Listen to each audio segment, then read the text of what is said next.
বন্ধুরা, সবাইকে শুভ সকাল। তোমরা সবাই কেমন আছো? আশা করি ভালো আছো। রাধে রাধে বন্ধুরা। দেখো আমাদের সকলে আজকে পুজো হবে। এটা হচ্ছে ক্ষীর, একদম দেবক্ষ মাটির হাঁড়িতে কিনে নিয়ে আসছে। তো মা দেখো গোপাল ঘরে পুজো করতেছে।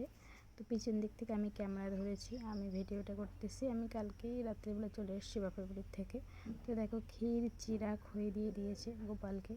আবার এটা মানে পুজোটা হওয়ার পরে এই প্রসাদটা আমরা সবাই পাবো। খুব শান্তি লাগে এই প্রসাদটা খেলে। দেখো গোপাল সোনা কত সুন্দর করে সেজে সিংহাসনে বসে আছে, রাধারানী বসে আছে। তো এটা হচ্ছে আমাদের উঠান। মা তুলসী তলায় পুজো করলো, এখন যাবে মন্দিরে পুজো করতে। তো মন্দিরেও দেখো মা বাবার মন্দিরে ওই যে খই আর ক্ষীর একদম সব কিছু রেডি। মা দেখো শিব বাবার পুজো করলো, এখন দেখো মায়ের পুজো করতেছে। এরকম করে এক এক করে সব পুজো করবে। তো আমি ভিডিও করতেছি, মা একটা লজ্জা পায়, তাই তাকাচ্ছে না, শুধু পুজোই করতেছে আর মনে মনে হাসতেছে। দেখো জবা ফুল, বেলপাতা, আজকে যেহেতু সোমবার তো বেলপাতা নিয়ে আসা হয়েছে।